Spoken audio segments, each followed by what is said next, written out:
Meditación al Evangelio con los psicólogos y misioneros Rafael Aníbal Cortés y Mónica Dairén Ospina.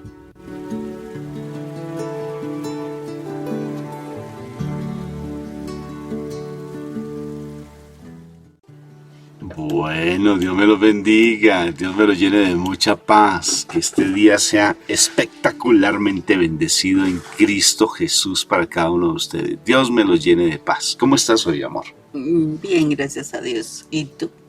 Muy bien. ¿Y tú? ¿Y tú? ¿Y tú? Solamente tú. Bendito sea el Señor por este nuevo día, porque todos los días son una oportunidad de crecer en el amor de Dios. Todos los días son una oportunidad maravillosa de crecer en su amor. Por eso es importante conocer la palabra, porque la palabra va haciendo mella en nuestro corazón. Si tenemos un corazón de hierro, un corazón de piedra, esa agüita, que es la palabra viva, esos torrentes de agua, esa palabrita va haciendo mella. Y esa palabra va cambiando nuestro corazón, que va sacando todas esas toxinas emocionales, todas las cucarachas, va sacando todas las cuestiones que no nos dejan estar en esa paz de Él. Por eso invocamos la Santísima Trinidad, para que este momento sea sagrado, sea santo. Por la señal de la Santa Cruz de nuestros enemigos, líbranos, Señor, Dios nuestro, en el nombre del Padre, del Hijo, del Espíritu Santo. Amén, amén y amén. Papito Dios del cielo, yo te doy gracias por este momento que tú nos das, por ese momento de crecer en tu amor, Papito Dios del cielo hermoso. Gracias, Padre, porque tu misericordia es infinita, tu amor es infinito, porque tú nunca nos abandonas, nunca nos dejas de lado. Gracias, Papito Dios. Gracias, Padre Celestial hermoso. Te alabo y te bendigo por siempre. Bendito y glorificado seas, Padre. Sé que tu palabra hoy va a llegar no solamente a lo profundo de nuestro corazón, sino que va a dividir el alma del espíritu, como bien lo dice tu palabra, porque es esa espada de doble filo. Que hoy aprendamos a no ser solamente oidores de la palabra tuya, sino que la pongamos por obra. Cómo eres de lindo y hermoso, Padre. Cómo eres de maravilloso, de tantas cosas que nos enseñas tan lindas. Te alabo y te bendigo por siempre, Padre, y sé que hoy tu palabra va a darme respuesta, Padre, no solamente a mí, sino a todos mis hermanos, a esa necesidad que tenemos. A esas preguntas que a veces nos hacemos y no encontramos a veces la respuesta. Pero sé que hoy nos vas a hablar. Alabado y bendecido seas por siempre. Y gracias por la presencia del Espíritu Santo en nuestras vidas. Amén, amén y amén. Amén. Palabra del día de hoy. Bueno, hoy vamos para el libro de San Mateo, el Evangelio de San Mateo, en el capítulo 12, versículo 46 al 50. Dice lo siguiente: Todavía estaba Jesús hablando a la gente cuando acudieron su madre y sus hermanos a desear hablar con él. Como se quedaron afuera, alguien avisó a Jesús: Tu madre y tus hermanos están ahí afuera y quieren hablar contigo. Pero él contestó al que le llevó el aviso: ¿Quién es mi madre y quiénes son mis hermanos? Entonces, señalando a sus discípulos, dijo: Estos son mi madre y mis hermanos, porque cualquiera que hace la voluntad del Padre que está en el cielo, ese es mi hermano, mi hermana y mi madre. Palabra de Dios. Gloria a ti, Señor Jesús. ¿Y cuál es tu hermano? ¿Y tremendo es eso. ¿Y cuál es tu mamá, tu madre? ¿Y cuál es tu hermana? Interesante este cuestionamiento y entonces yo decía, bueno, pero entonces aquí el Señor, o sea, me parece tremendo, ¿no? Porque está desconociendo a todos, incluyendo a la Santísima Virgen. Impresionante, porque aquí lo está también haciendo eso.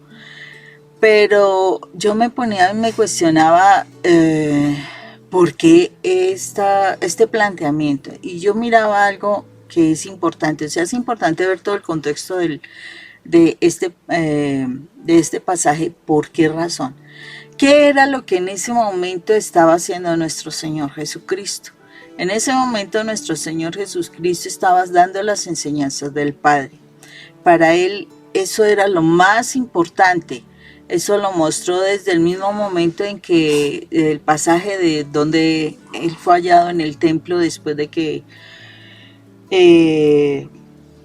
sus padres se angustiaron por su pérdida, ¿no? Normal en unos padres, ¿no? Que se angustien por la pérdida de su hijo.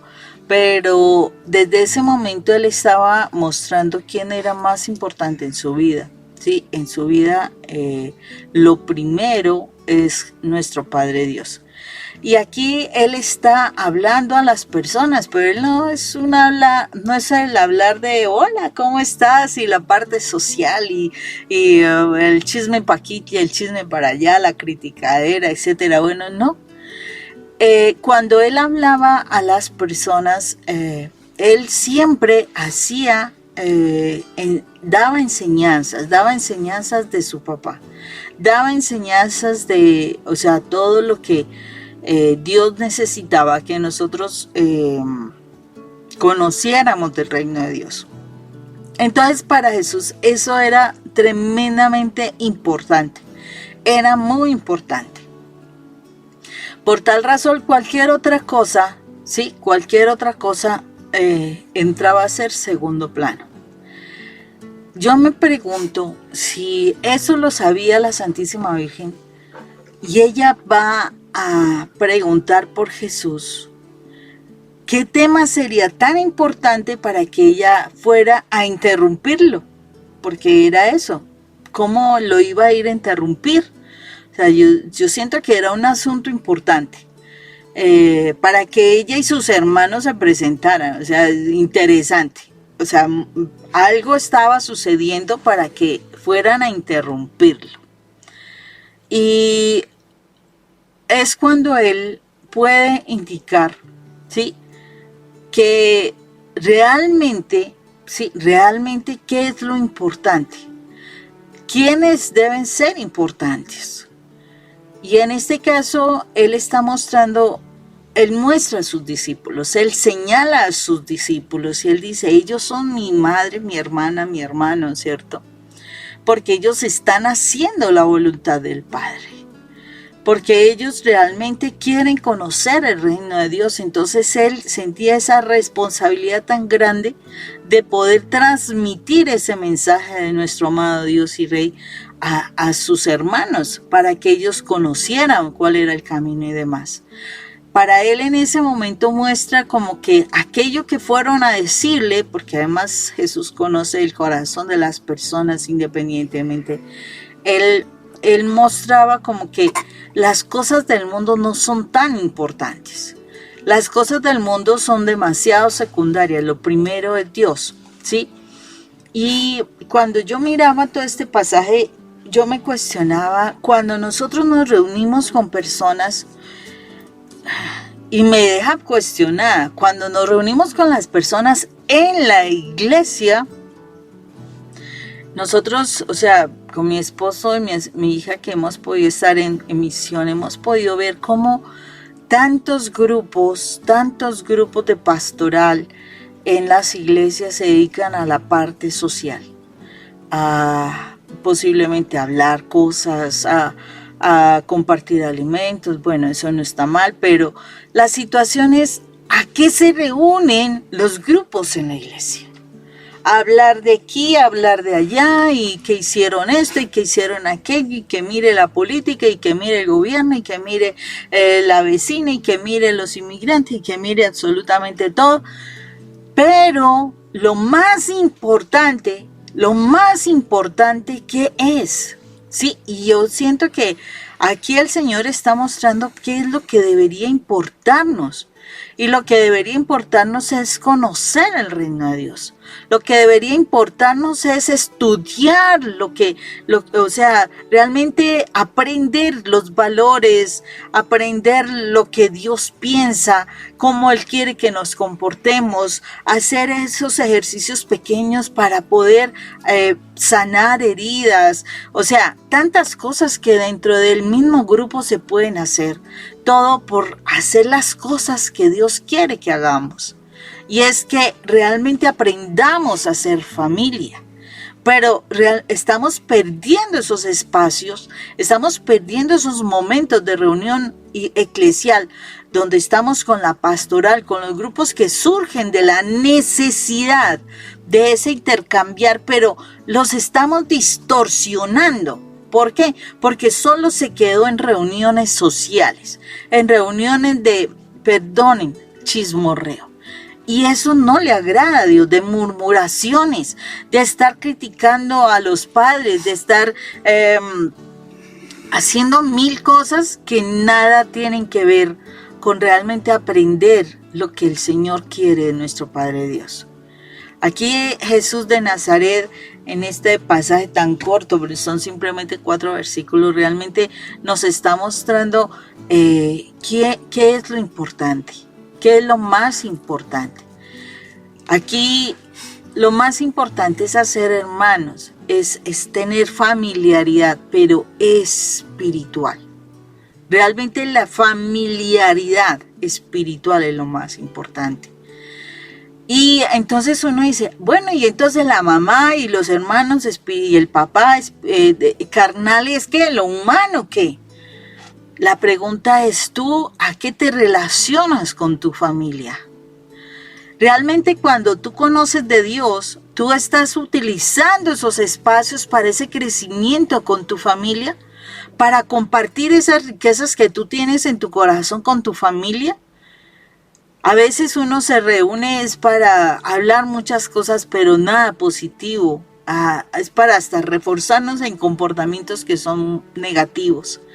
Y eso es lo que no quiere Dios, porque aquí nos está diciendo los que hacen la voluntad del Padre. Entonces, ¿cuántas veces nosotros, conociendo el mensaje, no nos reunimos con nuestra familia, no para orar y... Sí, porque entonces te dicen, ay, no, es que usted es un rezandero, usted es un anticuado. No, pero cuántas cosas nosotros conocemos de la palabra de Dios y por eso la importancia de conocer ese libro, esas escrituras sagradas. Por eso es tan importante conocer la escritura sagrada, porque tienes temas de conversación, porque puedes transmitir cosas que has aprendido a tu familia.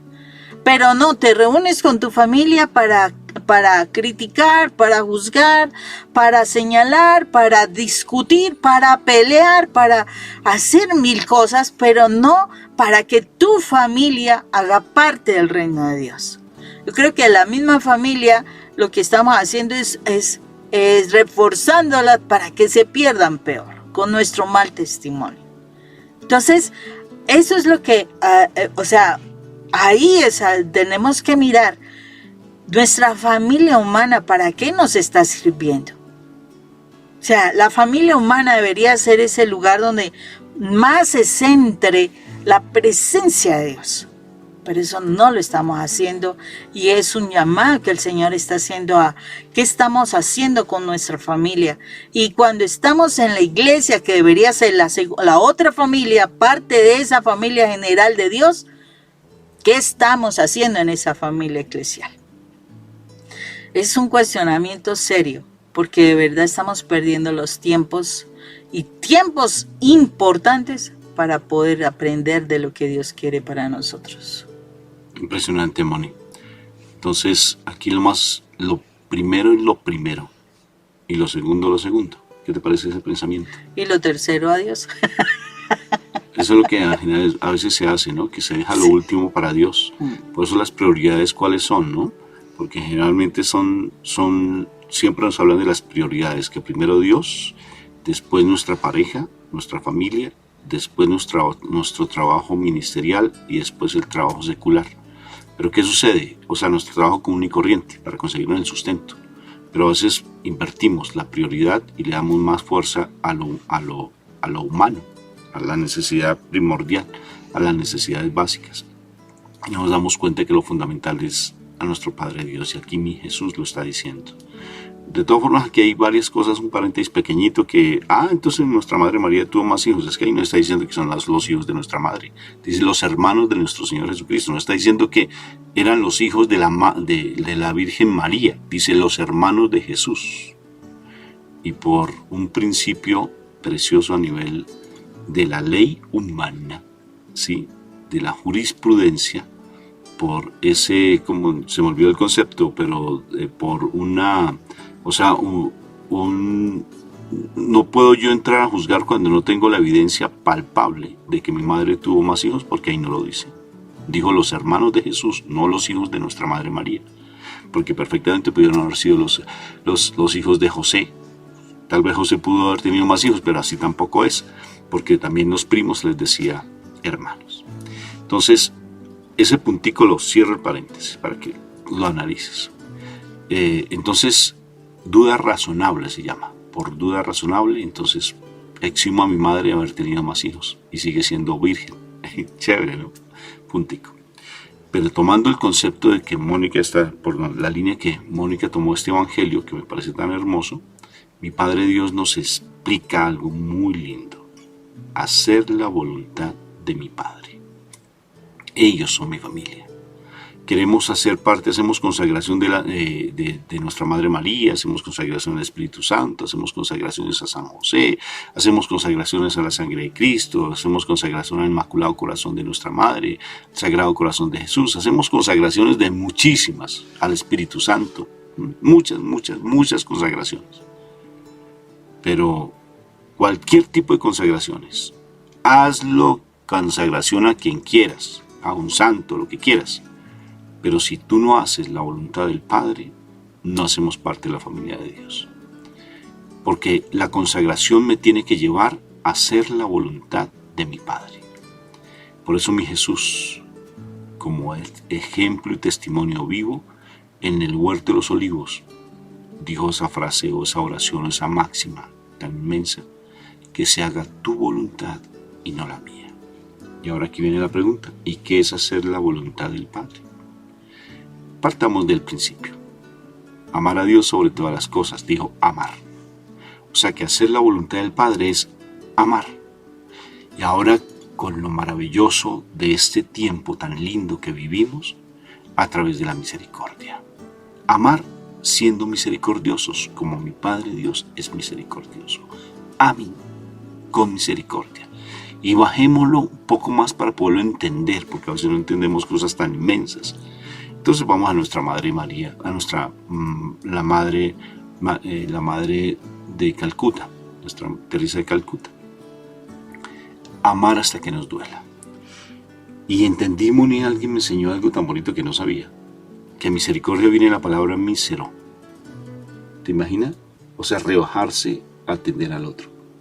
Lo que mi Jesús hizo cuando le lavó los pies a los discípulos. Sirvan. El que se haga pequeño no se sienta, es más grande que el que se cree más alto. Servir. O sea, por tanto, hacer la voluntad de mi Padre es cuando mi Jesús está en el monte de la transfiguración y dijo, mi Padre Dios, hagan, obedézcanle, escúchenlo. Y mi Madre María, en las bodas de Caná, dijo, hagan lo que Él les dice. Todo el tiempo es hacer la voluntad de mi Padre, es escuchar la voz de mi Señor Jesucristo, obedecerle lo que Él nos enseña. Aprender a ser misericordiosos, aprender a ser mansos, aprender a humillarnos, a no creernos más que los demás. Pero cuesta, porque siempre hay un orgullo, siempre hay un deseo de querer que no nos vean la cara, ¿verdad? Un deseo de que tal vez no se aprovechen de nosotros. Y eso hace que nosotros entremos como unos gatos panza arriba a tratar de defendernos. Mi Padre Dios nos lo muestra nuestro Señor Jesucristo, es estar siempre hablando de nuestro Padre, estar hablando de las grandezas de Él. Mi Señor dice, ¿quién es bueno? Solamente hay uno bueno y es mi Padre Dios. Cuando se reunió con ese hombre rico, sí, que dijo, yo quiero ser bueno, dijo, solamente hay uno bueno, y es mi Padre Dios. Siempre mi Jesús nos revela al Padre, todo el tiempo. Su sacrificio en cruz implica revelarnos al Padre. Se rompe el velo y ya lo vemos de frente. Tenemos esa comunión preciosa con nuestro Padre Dios. Este Evangelio nos está diciendo, hay una cosa fundamental. una sola cosa fundamental. Una cosa fundamental, no necesaria, fundamental. Porque fundamental es tomar agua y comer alimento. Necesario, un pollo frito o tal vez una hamburguesa, si a los que les gusta la hamburguesa, eso es necesario. Pero fundamental tomar agua, fundamental comer alimento. Y una cosa es fundamental, solamente una, como cuando María se le acercó a mi Jesús y allí escuchaba a mi Jesús y dijo, ella escogió la mejor parte. ¿Y cuál es? Ver a mi Padre Dios, hablar con mi Padre, decirle papá al menos, y tenerlo cerca, siempre con esa mirada puesta en lo eterno. Eso nos lo dice Pablo también. Tengan la mirada puesta en lo eterno. No miren lo que está pasando a su alrededor. Tengan la mirada puesta en lo eterno. Y tener la mirada puesta en lo eterno es mi Padre Dios. Es tener la mirada puesta en nuestro Padre Dios, que es más importante que cualquier otra cosa. Deja que los muertos entierren a sus muertos. Qué curioso. Ya no es tanto preocuparnos por una otra cosa. Es que ahí está tal persona, está algo corriendo y dejo de hacer lo que estoy haciendo. ¿Sí? Para Dios, ¿no? Para Dios, claro. Y me llama mucho la atención un testimonio que me ha impactado mucho, sino que preferiblemente yo no lo hablaba hasta que la iglesia no nos diera como el permiso de hacerlo. Y es de este santo, bueno, que ya va en ese proceso de santificación, que creo, no sé en qué condición va, pero voy a hablar de venerable, o no sé en qué condición va, que es venezolano y es San Gregorio, no es San Gregorio, pero él está en ese proceso. Gregorio Hernández, no sé si todavía es santo, alguien me corrige por favor y me ayuda, pero está en ese proceso. Desafortunadamente, pues por el mal ha utilizado pues la imagen de San Gregorio, bueno, del venerable Gregorio, para hacer cosas impropias. Pero hay un testimonio de él que me llama tanto la atención, y desde el colegio me llamó la atención desde el colegio, y es la primera vez que lo digo.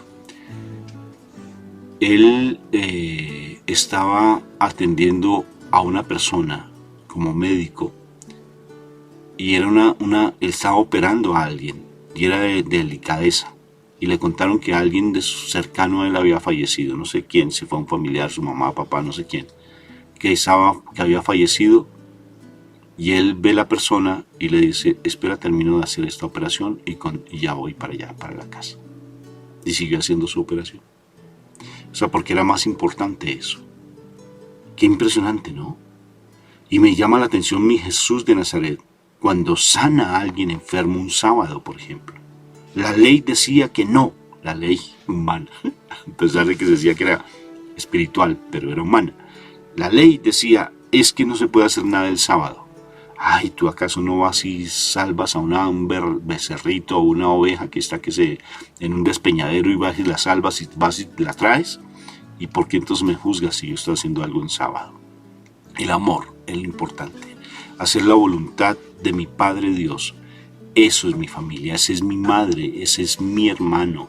Esos son todos. Si ustedes hacen la voluntad del Padre, ustedes a mí me tienen como hermano.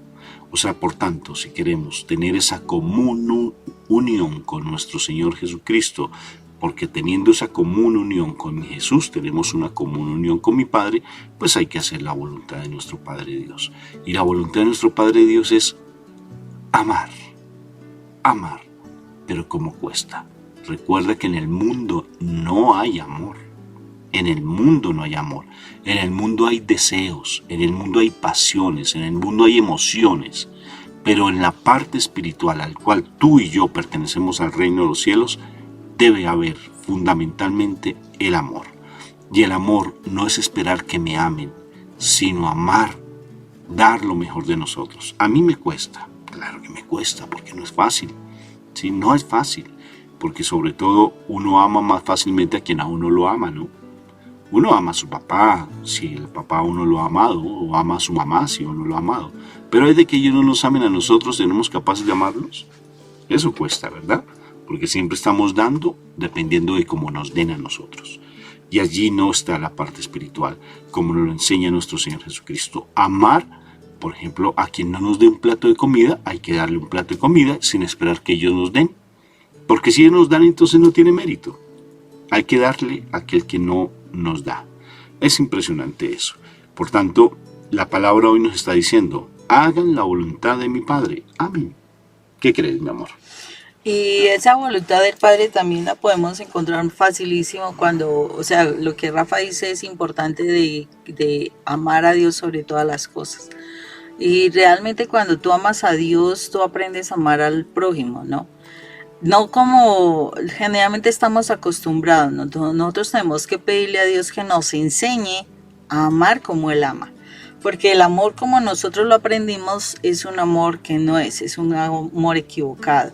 Rafa lo estaba diciendo, es un amor, o sea, el amor humano no es tal, es querer. Yo quiero cosas, pero si tengo retribuciones, ¿no? El amor de Dios lo conocemos plenamente en la palabra de Él. O sea, si yo hablo todos los días con una persona, yo voy a empezar a impregnarme de lo que esa persona piensa, de cómo esa persona habla, de cómo esa persona le gusta hacer las cosas. Y si tú estás todos los días de verdad compartiendo, por ejemplo, con tu esposo y tú compartes con él sus pensamientos, sus sueños, todo esto, pues es lógico que tú vas a empezar a entender a esa persona, la vas a amar, la vas a querer hacer las cosas que a esa persona le agrada. Si nosotros no conocemos a Dios, si no sabemos cómo piensa Dios, yo no voy a saber qué es lo que a Dios le agrada. Y si yo no sé qué es lo que a Dios le agrada, pues yo no voy a hacer lo que a Él le agrada. Entonces no estoy demostrando amor. Entonces, para que yo pueda realmente entender, saber que a Él le gusta y qué es lo que a Él le gusta que hagamos, yo tengo todos los días que relacionarme con Él y entenderlo a través de la palabra que Él nos dejó, para que así podamos saber qué es lo que le gusta que nosotros debemos hacer, ¿sí? Qué es lo que le gusta a las personas. Por eso, cuando tú entiendes, el ejercicio más sencillo es con el esposo. Cuando tú hablas con tu esposo y a tu esposo, por ejemplo, no le gusta que tú tengas el cabello suelto, entonces con los días tú ya vas a empezar a recogerte el cabello y hacer las cosas como a él le gusta. No, que a él le gusta comer los espaguetis de esta manera. Entonces tú buscas hacer los espaguetis como a él le gusta. No, que es que a él le gusta es ir a tal sitio en especial y hacer algunas actividades. Pues tú te prestas para ir a ese sitio a hacer esas actividades. Ahí es donde tú empiezas a demostrarle a esa persona que tú lo amas, que realmente estás interesado en esa persona. Entonces yo necesito conocer, relacionarme con Dios todos los días para yo poder saber cómo piensa Él y cómo le gustan las cosas a Él. Y con base en eso, que esa sería su voluntad, hacer las cosas como a Él le gustan. Eso es lo que nosotros tenemos que hacer. Lo hacemos con los humanos y a veces nos llevan a perdición. ¿Por qué no hacerlo con Dios, que Él nos lleva a esa salvación? Entonces, eso es lo que el Señor nos está pidiendo. Y eso que vamos aprendiendo es lo que vamos a compartir con las personas para que ellos también puedan aprender a hacer las cosas como a Dios le agradan. Cuando las personas empiezan a hacer eso que a Dios le agrada, ellos se convierten en nuestros familiares. Ellos son nuestra familia. Ellos son nuestros hermanos. ¿Por qué? Porque me disfruto hablar con esas personas, porque tanto ellos aprenden como yo aprendo para agradar a nuestro Padre Dios, porque eso es lo que nos está transmitiendo este mensaje. Hacer las cosas como a Dios le agradan me lleva a que yo transmita ese mensaje a las personas que amo, y ojo con esto, a las personas que amo, y termino compartiendo más el mensaje para personas que ni conozco que con la misma familia. Entonces, ojo con esto, porque el Señor nos está llamando a que compartamos como familia espiritual también con nuestra familia terrenal. No los dejemos abandonados, porque ellos también merecen y quieren, yo creo, la salvación, y por eso mismo hay que compartir cosas bonitas con ellos. Estuve hablando con un hermano en nuestra comunidad, me llamó mucho la atención, porque me dijo, no, es que imagínate que mi esposa, a ella siempre le gusta, yo le limpio la cocina y se la dejo limpia. pero ella viene y me la vuelve a limpiar. Y dije, pues que ya te la dejé limpia. Digo, pero no como a mí me gusta, ¿sí? Porque a ella le gusta limpiar con jabón normal de manos, no con jabón de loza, sino con jabón de manos, porque el jabón de manos no sabía, dejaba brillante y a ella le gusta verla brillante, y queda mucho, bueno, algo particular. Y él empezó a discutir con ella y discutía mucho con ella porque él hacía las cosas por dejarlas limpias, pero la esposa quería que las dejara de otra manera diferente, y discutía. Y un día dijo, lo voy a hacer como ella lo pide. Y se rebajó. Él no se rebajó. Sí, o sea, él actuó en clave de amor. Llamémoslo. Se quitó su postura, no se rebajarse. Su orgullo. Su orgullo, y simplemente se puso a hacerlo. Y cuando lo dejó, no dijo absolutamente nada, lo limpió como ella lo limpiaba, y vio la sonrisa de su esposa, y fue muy lindo.